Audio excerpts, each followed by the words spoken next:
नमस्कार, KB Marathi news मध्ये आपल्या सर्वांचे स्वागत. आपण आले आहे वैजापूर तालुक्यातील बाभुळगाव.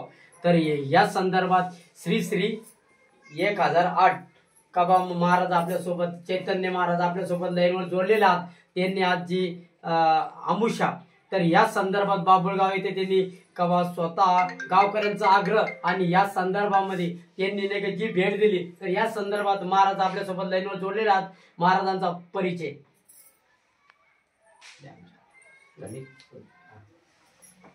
श्रद्धा आश्रम टुनकी बुलढाणा जिल्ह्यामध्ये शेगाव जवळ आमचं श्रद्धा आश्रम आहे. आता नवीन आखाडवाडा पळसवाडी इथं उन्हाळ्यामध्येच आपल्या आश्रमाची आणि स्थापना झालेली आहे. तर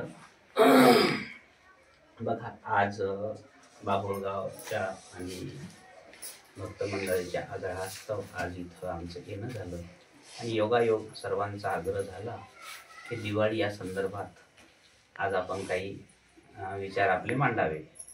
आता बघा, दिवाळी एक असा विषय आहे का कालरात्री, शास्त्रामध्ये ह्या दिवाळीला कालरात्री म्हटलेलं आहे.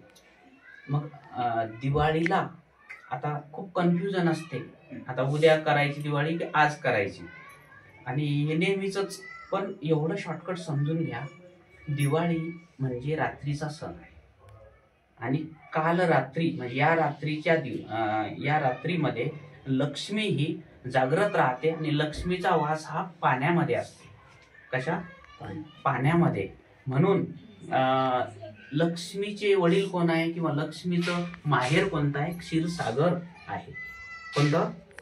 क्षीरसागर. सागरातून लक्ष्मी निघालेली आहे. म्हणून वास्तू वगैरे नुसार वाहत्या पाण्यामध्ये किंवा पाणी कोणत्या दिशेला पाहिजे, ईशान्य उत्तर हा भाग लक्ष्मीचा आहे. म्हणून एक प्रयोग असा आहे का जर रात्रभर एक काथ्या असते ना, आपला काथ्या, आणि काथ्याला एक नारळ बांधून आणि एखाद्या विहिरीत किंवा वाहत्या पाण्यामध्ये जर ते रात्रभर ठेवलं आणि म्हटलं हे लक्ष्मी, हे श्रीफळ देवता, मी लक्ष्मीसहित तुला सकाळी घ्यायला येणार आहोत, आणि तेच सांगितल्याप्रमाणे सकाळी 4 वाजता जाऊन अंधारात ते घेऊन आला आणि अलमारीत ठेवलं तर वर्षभर लक्ष्मीची आणि घरामध्ये भरभराट होते. असे आमच्या हजारो भक्तांचा अनुभव आहे. किंवा जे आपण लक्ष्मीपूजन ज्या वेळेस करतो तर त्या टायमाला एक विधान असते, कलश तर मांडायलाच पाहिजे, नंतर ते दुसऱ्या दिवशी पाणी काढायला पाहिजे. परंतु आपले जेवढे बी गाव आहे आपल्या देशामध्ये असो, कुठेही असो, हे नदीकाठी बसलेले आहे. तर नदीकाठी जाऊन जर महालक्ष्मीचा जप केला आणि जी वात लावतो आपण, बघा प्रत्येक गोष्टीला शास्त्र आहे, वात लावतो, ती एकच वात लावतो, बरोबर आहे. लक्ष्मीचे हे 9 रूप आहे, नवदुर्गा आपण म्हणतो ना. तर 9 छोट्या छोट्या वाती करायच्या आणि त्या 9 वातीची एक वात करायची आणि ती जर लावली तर खरोखर वर्षभर लक्ष्मीची कृपा आपल्या परिवारावर लाभते. तर दुसरा विषय, प्रत्येक व्यक्ती सुख शांतीसाठी, समाधानासाठी, आनंदासाठी आणि धडपड करत असते. परंतु महत्वाचा विषय एकच आहे का एखादा व्यक्ती जर नास्तिक असेल आणि जर समजा उदाहरणार्थ एखाद्या व्यक्तीने ड्रिंक केली आणि तो ट्रक खाली एकदम स्पीडली रेल्वे खाली जर गेला आणि मेला, तर हे आपण त्याच्या कर्माची फळं समजू. परंतु चांगला व्यक्ती, धार्मिक व्यक्ती आणि जर आणि वाईट कर्माची जी फळं असतात, शास्त्रकार काय सांगतात का पुण्यस्य फलम सुखम, पुण्याचं फळ काय आहे? सुख आहे. पापास्य फलम दुःखम. मग आता पुण्यवान व्यक्ती जर दुःख भोगते, पापी व्यक्ती जर भोगते, दुष्ट व्यक्ती जर भोगते, लोकांचं वाईट करणारा जर वाईट परिणामाला सामोरा जर जाते, हे आपण त्याच्या कर्माची फळं समजू. परंतु सुपारीचं खांड न खाणारा जर कॅन्सरने मरते, ही चिंतनीय बाब आहे, बरोबर आहे. हे त्याच्या कर्माची फळं नसून काहीतरी पितृदोष, ग्रहदोष याचे हे परिणाम आहे. तर आज लक्ष्मीचा दिवस आहे आणि लक्ष्मीच्या दिवसाची लक्ष्मीपूजन जर आपल्याला करायचं, एवढं जरूर लक्षात ठेवा, किती जरी आपण लक्ष्मीचं पूजन केलं पण घरामध्ये उत्तर दिशा, ईशान्य दिशा ही लक्ष्मीची आहे. त्या दिशेला जर संडास असेल, त्या दिशेला जर बाथरूम असेल, त्या दिशेला जर जिना असेल, तर त्या घरामध्ये धन लक्ष्मी राहत नाही. जसं प्रोटोकॉल नुसार सृष्टी चालते. आज जर तुम्हाला 7-12 पाहिजे असेल तर प्रधानमंत्री देऊ शकत नाही. जर तुम्हाला आज जर ट्रीटमेंट घ्यायची असेल तर SP साहेब ट्रीटमेंट देऊ शकत नाही. तुम्हाला डॉक्टरकडेच जावं लागणार आहे. आणि लोन जर पाहिजे असेल तर राज्यपाल देऊ शकत नाही, तुम्हाला बँकेतच जावं लागणार आहे. तसं ग्रह, तारे, नक्षत्र मानवी जीवनावर खूप प्रभाव करत असतात आणि त्यांच्या हाती सुख, शांती, समृद्धी हे जे कर्मचारी आहे, बरोबर आहे. जसं एक कर्मचाऱ्याच्या माध्यमातून एखाद्या आता शासनाने एखादी मदतही दिली तर कलेक्टर ऑफिसमध्ये जमा होईल, बरोबर आहे. त्याच्यानंतर ते KVC करावं लागणार आहे आणि KVC केल्यानंतर त्या लाभार्थ्यांमध्ये आपलं यादीत नाव आल्यानंतर मग ते प्रोटोकॉलनुसार आपल्या अकाउंटमध्ये जमा होणार आहे. किती हेक्टर आहे, काय आहे, पोट खराब किती आहे. तशा पद्धतीने हे जीवनामध्ये यश आणि अपयश हे प्रोटोकॉलनुसार आपल्याला मिळत असते.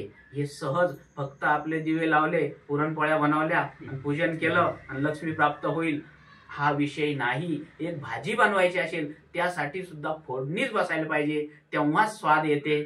तशा पद्धतीने लक्ष्मी प्राप्त करायची असेल जीवनामध्ये धर्म, अर्थ, काम आणि मोक्ष जीवनातले 4 पुरुषार्थ शास्त्रकारांनी सांगितलेले आहे आणि ते जर आपल्याला प्राप्त करायचे धर्माचं इत्तमभूत ज्ञान आणि तेही गुरुकृपेशिवाय प्राप्त होणार नाही. म्हणून धर्म आणि धर्माच्या मागच अर्थ येते, अर्थासोबत काम येते आणि नंतर मोक्ष येत असते. म्हणून जीवनाचे चतुर्विध पुरुषार्थ प्राप्त करण्यासाठी वास्तुशास्त्राचा, ज्योतिषशास्त्राचा विचार हा फार गरजेचा आहे. इथंच आम्ही वाणीला विराम देतो. तुमचं नाव काय? संदीप बॅगे, KB मराठी न्यूज संपादक. हा, संदीप भाऊचा खूप आग्रह झाला त्यामुळे आम्ही ही मुलाखत दिली. आता ते 2 मिनिटं बोलतील. महाराज, मला असं म्हणायचं आहे का जे आपण जे पूजा मानतो तर ते पूजा का जनतेचं असं म्हणणं लय कडक असते बा, या संदर्भात आपण एक महाराज याच्यावर आपली काय प्रतिक्रिया? तर दुसऱ्या दिवशी जी अमावस्या असते, आता अंधश्रद्धे बघा, श्रद्धा ही कल्याणकारी आहे. काय? श्रद्धा ही महान आहे, कल्याणकारी आहे. श्रद्धावान लभते ज्ञानम सांगितलेले आहे शास्त्रामध्ये. असावी का प्रकाशाला प्रकाश म्हणणं ही श्रद्धा आहे, पण अंधाराला प्रकाश म्हणून डोळे मिटून काहीतरी मनामध्ये भ्रम निर्माण करणे याला निव्वळ आपण अंधश्रद्धा म्हणू. दुसऱ्या दिवशीची जी अमावस्या आहे तर ती जी त्या दिवशी ब्रह्मांडामध्ये निगेटिव्ह वातावरण असते, म्हणून ही बेवडे बावडे दारू पितात, बरोबर आहे. तर त्या दिवशी एक निगेटिव्ह वातावरणाला पॉझिटिव्ह कसं करायचं आहे त्यासाठी दिवे लावायचे असतात. त्यासाठी त्या दिवशी जर वाईट कर्म केलं तर अनंत पटीने त्याचं पाप आपल्याला लागेल आणि जर चांगले कर्म केले तर अनंत पटीने त्याचं पुण्य देखील आपल्याला लागेल. गटारी अमावस्या म्हणजे स्पीडची गाडी आहे. मग तुम्ही वेगात मंदिरात जाऊ शकतात, कॉलेजमध्ये वेगात जाऊ शकतात, ऑफिसमध्ये वेगात जाऊ शकतात, गड्ड्यात सुद्धा सेकंदात जाऊ शकतात. मग आपण ठरवायचं आहे बारवर जाऊन पापाचा घडा भरायचा आहे का मंदिरात जाऊन सत्कर्म करून पुण्य वाढवायचं आहे. असं या गटाऱ्या अमावस्येचं महत्व आहे की या दिवशी सत्कर्म करायचं असते. आपण बघू शकता का खरोखरच साधू संत येती घरा तोच दिवाळी दसरा. तर आज बाभळगाव येथे उपसरपंच आपण त्यांच्याशी संवाद साधणार आहोत. 2 मिनिटं.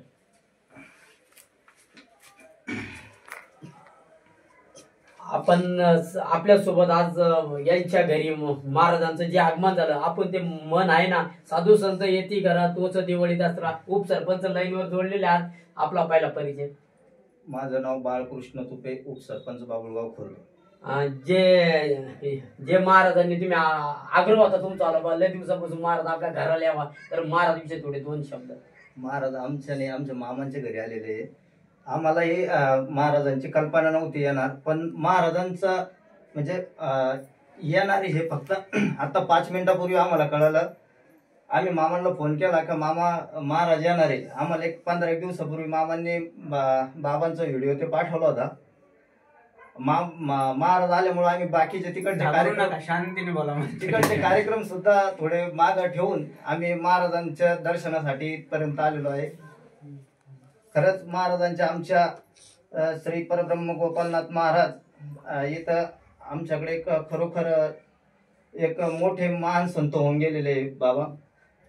त्यांच्या नंतर आता खरोखरच 1008 महाराज चैतन्य महाराज आज आमच्या बाबुळगावात आलं. खरोखर आम्ही आमच्या या दीपावलीच्या पर्वावर आमचं भाग्य समजतो की महाराजांचे पाऊल आमच्या गावात लागलेले. कॅमेरामॅन दिलीप तुपेसह संदीप गायके, बाभळगाव.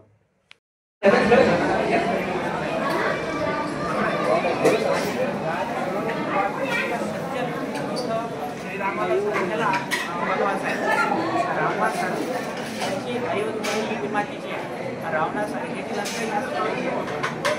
बरोबर आहे. असं का होतं?